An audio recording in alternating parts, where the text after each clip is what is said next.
Hey, welcome back to the Roadside Rescue YouTube channel. I'm Ernest, and this morning we're back here in the back of the UPS truck.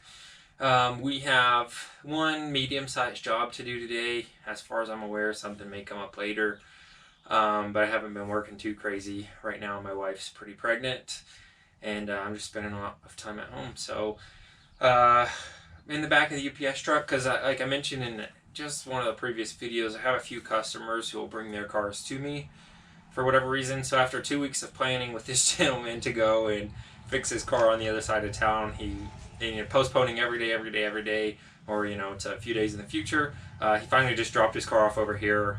That way, I guess his schedule is complicated and I don't have to wait on him. So his car's here, so we don't have to travel at all for this one. And it's not a full suspension rebuild. We're just fixing a lot of things in the suspension that on his wife's 4Runner that have just gotten old. So we've got some ball joints that are old, sway bar end links, outer tie rods, and I think a couple of other things. And most interestingly, I believe,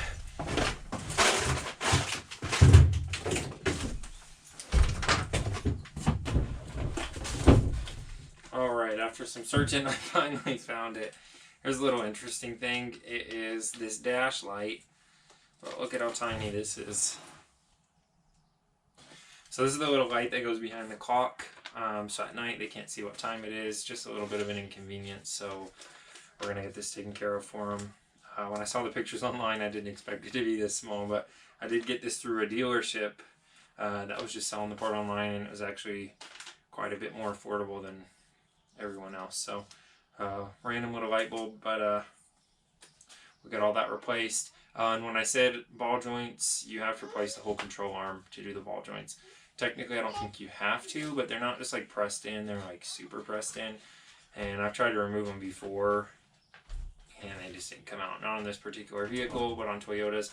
And it's actually hard to find just the ball joints. Everybody really just sells the control arms, even whenever you look for just ball joints. So we will go ahead, hop out here, get this car jacked up, and get everything going. But we're going to do a bit of marking because they're probably going to need an alignment either way, because we're going to be removing the outer tie rod ends and those control arms.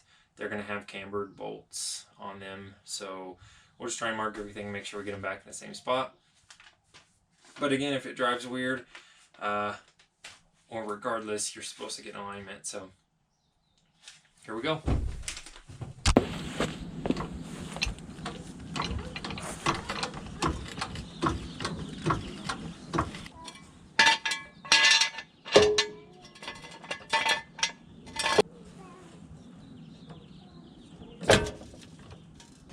Alright, so we got it jacked up safely.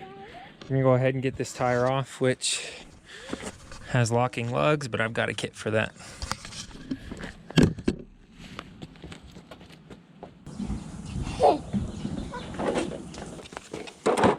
Alright, this kit covers pretty much all the different ones I've seen, except for like the Honda ones that have the weird little design on the face of the nut. But people don't have a key for that one. I have those little extractors, and I'll just replace the lug nut. But one of these.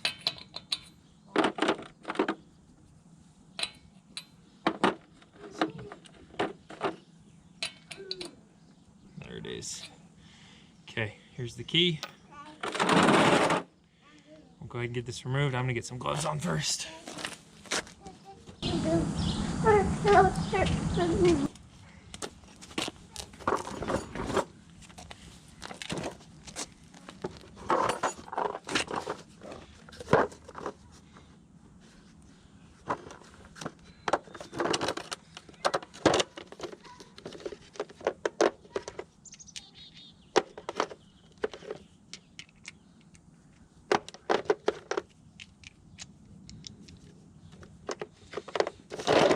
So these little, it's a pretty clever design. These little keys usually have two different size faces on them. I usually like to go with the bigger one. That way I'm not just like barely on the edge of it, and I can just stick it all the way down on there. So I'm just going with the bigger one. It just always seems a little bit safer to me.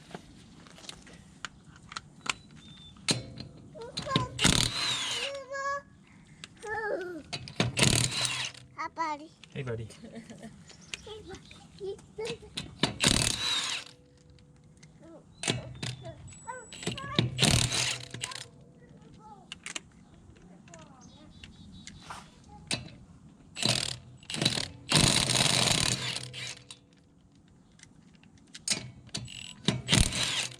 Yeah, I don't know if you could tell or not, but some of these lug nuts were on a lot tighter than the others. So we'll just pay attention and make sure those all get put back on about the same or torque them. But I'm not a nut for torquing every single thing in the world, just important stuff. So here we are. Here's our box of goodies. We've got outer tie rod ends. We'll compare these, but I believe they're the exact same. Serpentine belt we'll get to later. Here's our control arm with our, again, ball joint. They look like they could come out. They even have this retaining clip right here, that C-clip.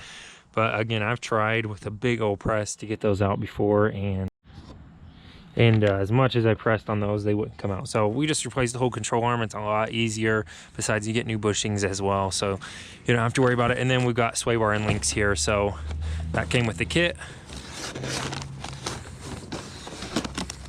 And it's supposed to be a pretty good little kit here, but there's our sway bar and links. It should be fun. I like working on these Toyotas. They're pretty easy to do. At least I'm pretty quick on them now. So here we go. I'm gonna get a marker and mark the position of those cambered bolts. It's technically the washer on those bolts that are cambered. I don't even know if they call them a camber kit. It's just adjustable bolts for that camber. I'll show you what I'm talking about. See how they have that? They're lobed. Anyways, I'm gonna mark those so they go back in the right place, and I'm gonna mark here where these are. But basically what I'll do every time on this outer link, people will be like, remember how many times you twisted it? I found that to be a little bit redundant. All I will do is break this nut loose and just twist it back gently so it's touching this outer link. I'll take the outer link completely off and I'll put the new link completely on until it touches that nut again. I'll put everything together and then I'll tighten that nut down. So basically, if that makes sense, loosen a little, we'll loosen it, tighten it back down to where it's just touching, take this off, tighten this back down, or put the new one back on, tighten this back down. So in theory, they go back to the exact same place rather than having to count how many times you twist it. Besides, you forget if you twist this thing too, then you kind of get off half of a spin or whatever, and that will adjust your toes. So I try and just put a wrench on here, hold this still, and then untwist the outer link here. But again, we'll go ahead and hop into this. We'll start the timer now and see about how long it takes on this front side. But again, I've done plenty of these, so I'm expecting it to go pretty simple.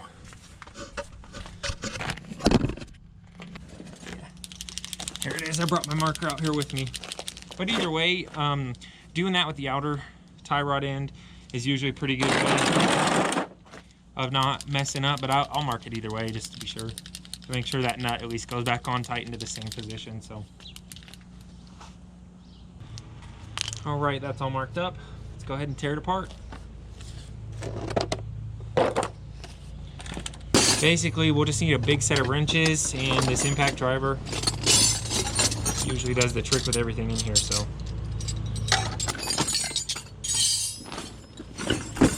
and yeah, basically it's the end of the week, so all my tools are disorganized. This afternoon I think I'm gonna be organizing them all. But okay, sometimes those little pins don't want to come out, they'll break. They're no match for this impact, it'll tear them right off. So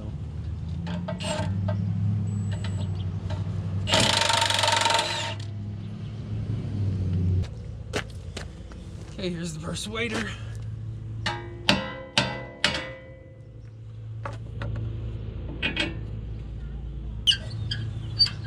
Okay, now you see there, all I have to do is take this off and I have the perfect back stop to let me know when I put that control arm on. I mean this outer tie rod end on all the way, but I'm gonna leave this off for now and give me a little bit more room to get under there and work behind all this. So all I've got to do is worry about not twisting that nut, and they don't twist themselves on accident. So here we are, you can hear the clicking in there. Okay, now it's important to remember to put your shock in when you put the new control arm in before you connect the lower control arm back to this spindle here, or the steering knuckle. just because if you connect that first, then you're gonna have a lot harder time pushing that shock in, prying it up in order to get that bolt through, rather than just get that bolt through. Either put a jack stand under here and lower the car a little bit so this pushes back up, but this should go back together pretty easy. And I really like the design because you can just take 2 bolts out, disconnect the whole thing, and then come out and take this connector off with a pickle fork or whatever. So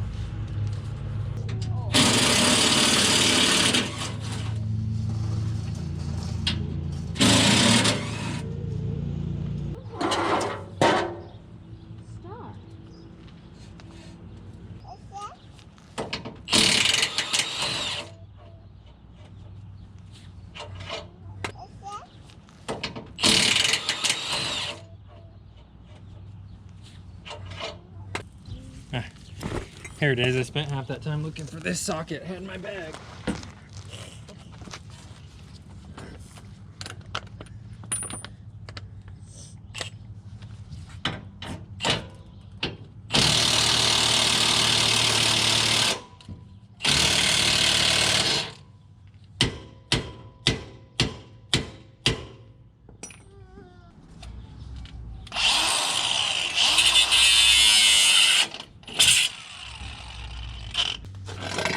So sometimes this happens. I've actually got some extra ones of these. They're actually quite expensive, so it's a bummer. But these will often get seized. If you can see what I'm talking about, these camber bolts will get seized inside these bushings here. One side wasn't, but hopefully the other side doesn't have too much issues. I actually sheared off the face of it, just trying to get it off with an impact or get it to start spinning. Yeah, so I ended up having to cut it on that one side, bend it so I could get it out on the other. Just a bit of work to get to them. It's quite a hassle, but it's been about 30 minutes now. We've got it all out except for that sway bar end link, which is going to take just a couple seconds. So it should be about probably 15 minutes to go back together. I spent a bit of time looking for my 27mm, which was in my bag, and just kind of back and forth and fighting with this. So should go back together quite a bit quicker. But yeah, 30 minutes and she's out. Oh, and I'll need a pickle fork to get this off.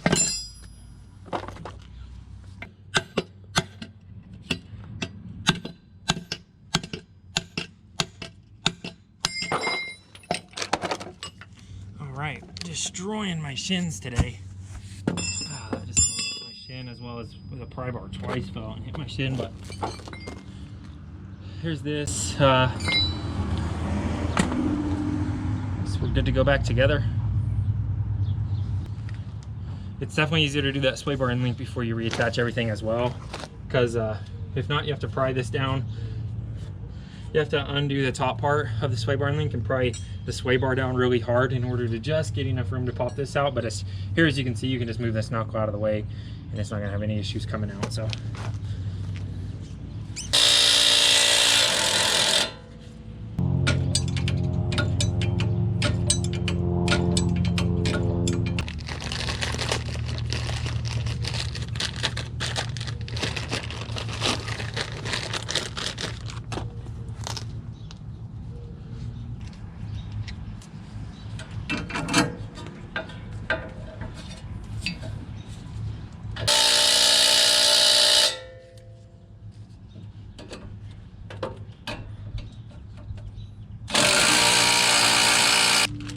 what a great coincidence, because I just so happened to have a set of these camber bolts on hand because I had done one of these the other week. But man, that's lucky. These new ones are actually better because you can grease them. They have fittings, so.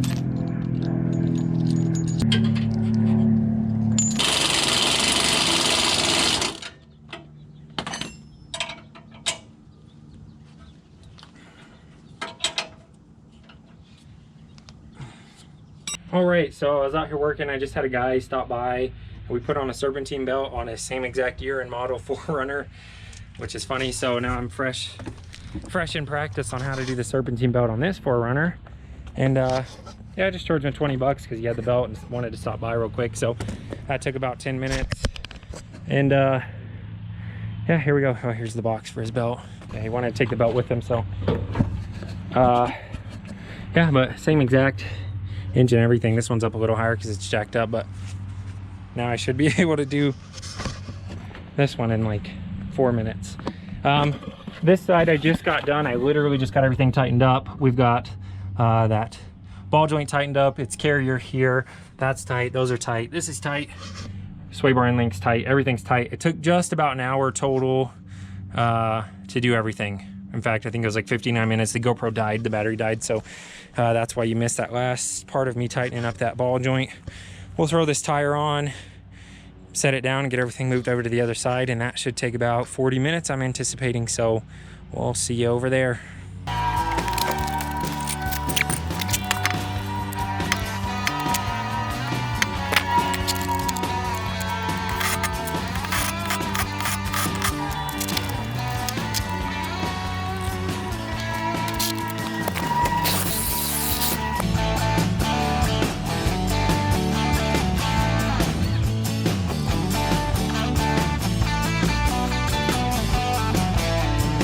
All right, that was 4 minutes and I got everything out. So this one wasn't seized like the other one was. All I've got to do is knock this knuckle off, but that should take just a couple seconds. And then we're going back together. So yeah, that was awesome. 4 minutes. It should take about 10-15 to go back together, and then get on this side. So quite an improvement.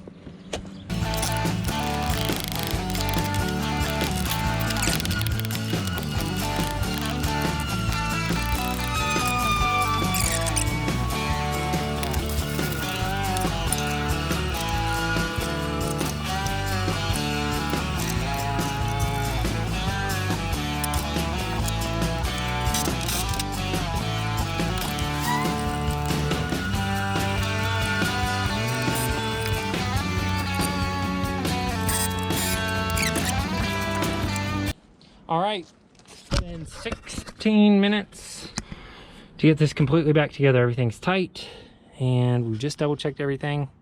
So we'll go ahead and get this jack stand out from under there. I use that just to push this up. But yeah, 20 minutes exactly all together to replace this whole side. So once you get the hang of something, you can always go so much faster on the other side. So we'll get this tire back on, and then we'll move up to that serpentine belt and the dash light.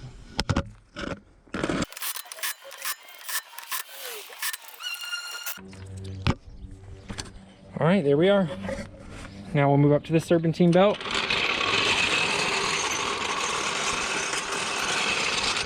I've got to put that belly pan back on too. Somebody used self tappers on there because I guess they lost the bolts or they stripped, so whatever.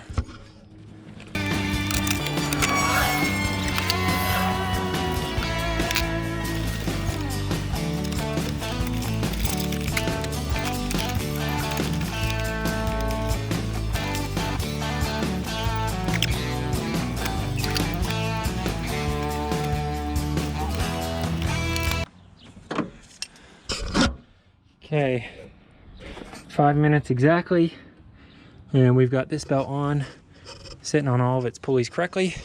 So there's that, as opposed to that 20 minutes earlier, and as opposed to that 1 hour on this side, 20 minutes on that side. Once you're fresh and practice on something, it always goes so much faster, which I can't imagine at the dealership you always work on the exact same vehicles. But I imagine that's one of the perks, is you're on the same brand, so you probably see a lot of the same stuff, and you probably get real fast at it. But that's it for here. And all we've got left to do is that dash light, so I'll get cleaned up a bit and climb up in there, get that dash light going. All right, so here we are. This half of the LCD screen is not lit up. Here's our super tiny little bulb. Basically, all we've got to do is just take this out. And then there's one screw in here. Looks like a 10mm, or it's got a Phillips head on it. So we'll just go ahead, take that off. Okay, just a little soft tapper.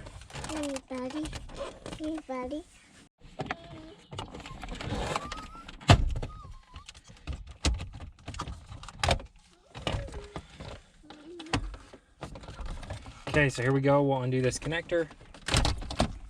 Now we've got the whole little dash assembly out. All we have to do now is looks like this. Looks like the whole bulb is missing.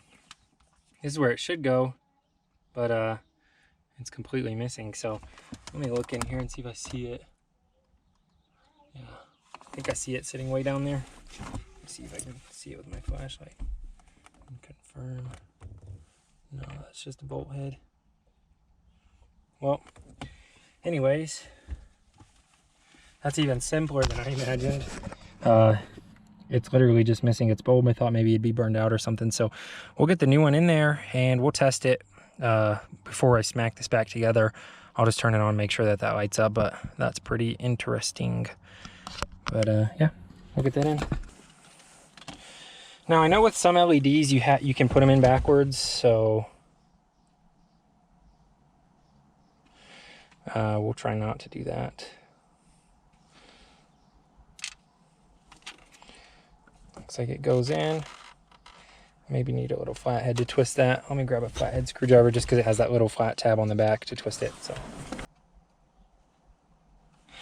I got that twisted gently as far as it'll go. We'll just double check and make sure it works now. Because again, I know on some LEDs you can put them in backwards, so.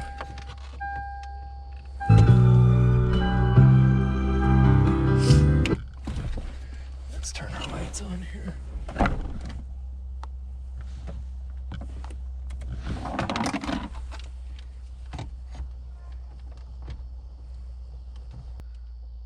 Okay. It's hard to see, but I can look right down that crack and see that that light is on if you can see it. So we'll go ahead and put it back together here. And this again is just another couple of seconds to get all this going. So we just snap that in. Here's a little, it's again like a 10mm, but it's got a Phillips that way. I just heard it was a Phillips, so you can use either. I prefer to use the 10, but I've got my Phillips out here. That's in, and all we got to do is put this back together.